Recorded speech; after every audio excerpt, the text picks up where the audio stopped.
Okay, നമ്മൾ 2 chapters പഠിച്ചായിരുന്നു അല്ലേ?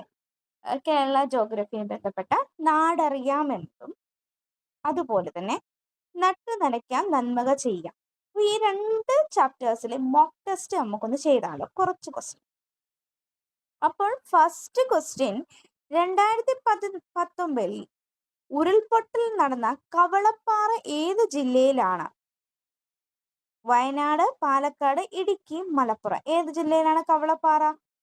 മലപ്പുറം. എവിടെയാണ്? മലപ്പുറം. എന്നാൽ പെട്ടുമുടി, നമ്മുടെ ടെസ്റ്റ് പെട്ടുമുടി എവിടായിരുന്നു? പെട്ടുമുടി ഇടുക്കിയിലാണ്. ഓക്കെ.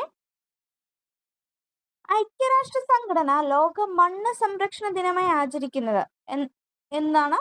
ലോക മണ്ണ് സംരക്ഷണ ദിനം ഡിസംബർ 5. അപ്പോൾ വേൾഡ് സോയിൽ ഡേ ആയിട്ടുള്ള ഡിസംബർ 5, 2025, ലേറ്റസ്റ്റ് 2025 ഡിസംബർ 5-നാണ് നമുക്ക് സോയിൽ ഡേ നമ്മൾ ആചരിച്ച ലോക മണ്ണ് ദിനം. അന്നത്തെ നമ്മുടെ തീം എന്ന് പറഞ്ഞാൽ healthy soil four healthy cities എന്നായിരുന്നു. താഴെ കൊടുത്തിരിക്കുന്നത് തെറ്റായ ജോഡി ചെയ്ത് നമ്മുടെ LD ക്വസ്റ്റ്യൻ ആയിരുന്നു അല്ലേ? ഇത് നോക്കാം. ഇതുപോലെ ഒരു ക്വസ്റ്റ്യൻ ഉണ്ടായിരുന്നു, തെറ്റായെന്നല്ല, ഇതിനകത്ത് ക്വസ്റ്റ്യൻ ഉണ്ട്. നോക്കാം. മാലിന്യമുക്തം നവകേരളം ഹരിത കേരള മിഷന്റെ ആണോ? മാലിന്യമുക്തം നവകേരളം ഹരിത കേരള മിഷന്റെ ആണോ? തെളിനീരൊരുക്കും നവകേരളം തദ്ദേശ സ്വയംഭരണ വകുപ്പ്, ഇനി ഞാൻ ഒരുക്കട്ടെ ഹരിത കേരള മിഷൻ, ജൽജീവൻ മിഷൻ കേന്ദ്ര സർക്കാർ. ഇതിലേതാണ് തെറ്റ്? തെറ്റ്. മാലിന്യമുക്തം നവകേരളം തദ്ദേശ സ്വയംഭരണ വകുപ്പിന്റെയാണ്, ഹരിത കേരള മിഷന്റെ അല്ല. ഓക്കെ, ടെക്സ്റ്റ് ബുക്കിൽ നമുക്ക് ഒന്നുകൂടെ നോക്കാം. ഓക്കെ, ഇനി ഞാൻ ഒരുക്കട്ടെ ആരുടെയാണ്? ഇനി ഞാൻ ഒരുക്കട്ടെ ആരുടെയാണ്? ഹരിത കേരള മിഷന്റെയാണ്. കണ്ടോ, ഇനി ഞാൻ ഒരുക്കട്ടെ ആരാണ് നിർവഹിക്കുന്ന പദ്ധതി? ഹരിത കേരള മിഷന്റെയാണ്. മാലിന്യമുക്ത നവകേരളം തദ്ദേശ സ്വയംഭരണ വകുപ്പിന്റെയാണ്. തെളിനീരൊരുക്കും നവകേരളം തദ്ദേശ സ്വയംഭരണ വകുപ്പിന്റെയാണ്. ജലജീവൻ മിഷൻ കേന്ദ്ര സർക്കാരിനാണ്. പഠിക്കണേ. ഓക്കെ. നനയുമ്പോൾ പശ്മവും വെയിൽ കൊള്ളുമ്പോൾ കാടിനും. നനയും നല്ല നമുക്ക് പശ തോന്നും, വെയിൽ കൊള്ളുമ്പോൾ അത് നല്ല കാഠിന്യമാവും. പ്രകടമാണ് മണ്ണിന് അമ്ല ഗുണമാണുള്ളത്. ഏത് തരം മണ്ണാണത്? ഏത് തരം മണ്ണാണ്? ചെങ്കൽ മണ്ണാണ്. ഏതാണ്? ചെങ്കൽ മണ്ണ്. അടുത്തത്, ചാരനിറമുള്ളതും ജൈവാംശം കുറവുള്ളതുമായ ചാരനിറമാണ്, ജൈവാംശം കുറവുള്ളതാണ്, ലവണാംശം കൂടുതലുമാണ് മണ്ണാണ് ഓണാട്ടുകര മണ്ണ്.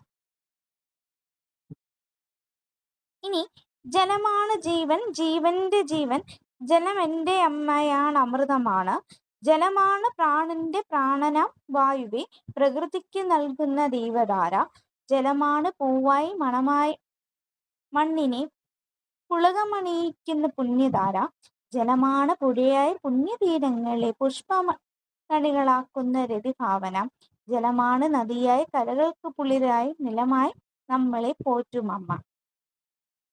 ഈ വരികൾ, അതായത് ഇത് ജലസമൃദ്ധി എന്ന കവിതയുടെയാണ്.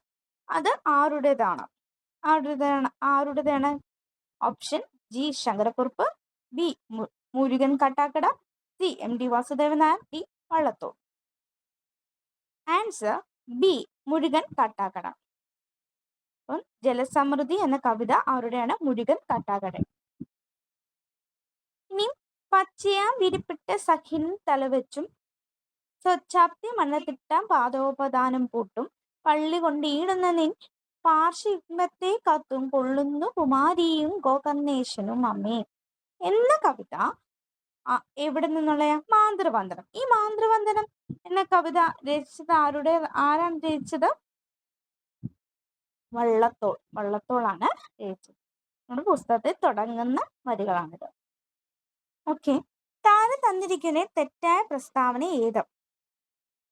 കേരളത്തിൽ തുലാവർഷം എന്നറിയപ്പെടുന്നത് തെക്കു പടിഞ്ഞാറ് മൺസൂൺ കാലം. ബി കേരളത്തിൽ ലഭിക്കുന്ന മഴയുടെ ഭൂരിഭാഗവും തെക്കു പടിഞ്ഞാറ് മൺസൂൺ കാലത്താണ്. സി തെക്കു പടിഞ്ഞാറ് മൺസൂൺ കാലം കാലാവർഷം എന്നറിയപ്പെടുന്നു. ഡി ഇന്ത്യയുടെ തെക്ക് സംസ്ഥാനങ്ങളിൽ പലയിടങ്ങളിൽ മഴയ്ക്ക് കാരണമാകുന്നത് വടക്ക് കിഴക്കൻ മൺസൂൺ ആണ്. അപ്പോൾ ഇവിടെ തെറ്റായിട്ടുള്ളത്. കേരളത്തിൽ തുലാവർഷം എന്നറിയപ്പെടുന്നത് തെക്ക് പടിഞ്ഞാറ് മൺസൂൺ കാലത്തെയല്ല, വടക്ക് കിഴക്കൻ മൺസൂൺ കാലത്തെയാണ്. അപ്പം നമുക്കറിയാം 2 മൺസൂൺ കാലമുണ്ട്, തെക്ക് പടിഞ്ഞാറനും വടക്ക് കിഴക്കനും. അതിൽ തെക്ക് പടിഞ്ഞാറൻ നമ്മൾ അറിയപ്പെടുന്ന കാലവർഷമെന്നും വടക്ക് കിഴക്കൻ മൺസൂൺ കാലത്ത് നമ്മൾ തുലാവർഷം എന്നാണ്. കേരളത്തിൽ ഏറ്റവും കൂടുതൽ മഴ ലഭിക്കുന്നത് തെക്ക് പടിഞ്ഞാറൻ മൺസൂൺ കാലത്താണ്. തെക്ക് പടിഞ്ഞാറൻ അതുപോലെ വടക്ക് കിഴക്കൻ മൺസൂൺ കാലത്ത് നമുക്ക് തെക്കൻ സംസ്ഥാന ചിലയിടങ്ങളിൽ മഴ ലഭിക്കുന്നത് വടക്ക് കിഴക്കൻ മൺസൂൺ കാലത്താണ്. ഇനി നമുക്ക് നട്ടു നനയ്ക്കാൻ നന്മ ചെയ്യാം എന്ന ചാപ്റ്ററിലെ ക്വസ്റ്റ്യൻ ടെസ്റ്റ് ചെയ്യാം. ഫസ്റ്റ് ക്വസ്റ്റ്യൻ, ലംബമായി അടുക്കിയിരിക്കുന്ന പാളികളിൽ വിളകൾ വളർത്തുന്ന നൂതന കാർഷിക രീതിയാണ്. ഞാൻ ഓപ്ഷൻ വായിക്കുന്നില്ല, കേട്ട് പഠിക്കുന്നവർക്ക് ആൻസർ ആയിട്ട് പഠിച്ചു പോയാലോ.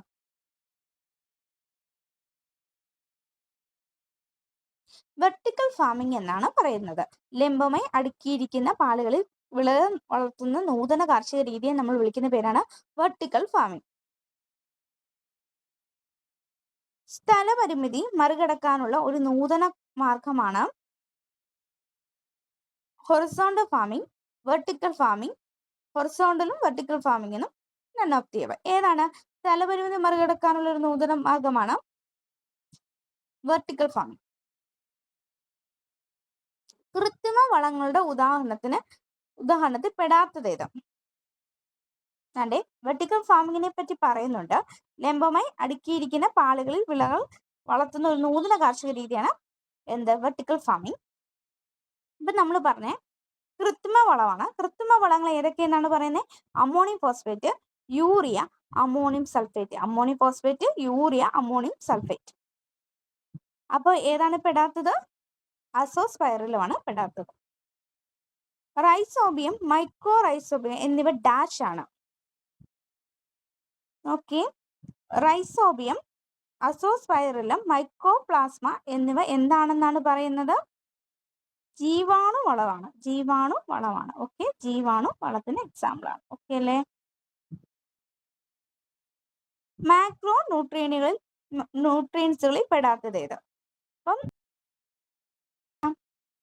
പുസ്തകത്തിൽ എടുത്തു പറയുന്നുണ്ട്, ഏറ്റവും കൂടുതൽ സസ്യങ്ങൾക്ക് ആവശ്യമായ ന്യൂട്രിയൻസുകളാണ് മാക്രോ ന്യൂട്രിയൻസ് എന്ന് പറയുന്നത്. മാക്രോ ന്യൂട്രിയൻസിൽ പെടുന്നത് nitrogen, potassium, phosphorus, calcium, magnesium, sulphur.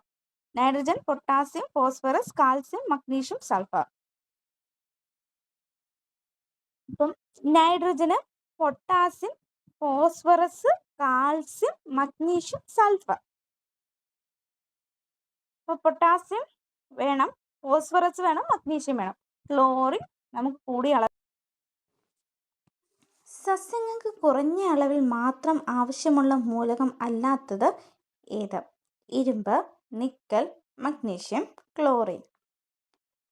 സസ്യങ്ങൾക്ക് ആവശ്യമായ മൂല്യങ്ങൾ ഏറ്റവും കൂടുതലാണ് മാക്രോ ന്യൂട്രിയൻസ്. മാക്രോ ന്യൂട്രിയൻസ് ഏതൊക്കെയാണെന്ന് നമ്മൾ പറഞ്ഞു. Nitrogen, potassium, phosphorus, calcium, magnesium, sulphur. ഇത് മാക്രോ ന്യൂട്രിയൻസ് ആണ്. ഇപ്പോൾ കുറഞ്ഞ അളവിൽ വേണ്ടവ എന്താണ്? മൈക്രോ ന്യൂട്രിയൻസ് ആണ്. ഏതൊക്കെയാണ്? Barium, boron, zinc, copper, manganese, ഇരുമ്പ്, മൊളിബ്ഡിനം, ക്ലോറിൻ, നിക്കൽ. കുറഞ്ഞ അളവിൽ വേണ്ടവയാണ് barium, boron, zinc, copper, manganese, ഇരുമ്പ്, മൊളിബ്ഡിനം, ക്ലോറിൻ, നിക്കൽ. അപ്പോൾ ഇരുമ്പ് നമുക്ക് കുറഞ്ഞ അളവിൽ മതി, നിക്കൽ കുറഞ്ഞ അളവിൽ മതി, മഗ്നീഷ്യം നമുക്ക് കൂടിയ അളവിലാണ് വേണ്ടത്, ക്ലോറിൻ കുറഞ്ഞ അളവിലാണ് വേണ്ടത്. അപ്പോൾ ഏതാണ് ഇന്നത്തെ പെടാത്തത്? സി, മഗ്നീഷ്യമാണ് പെടാത്തത്.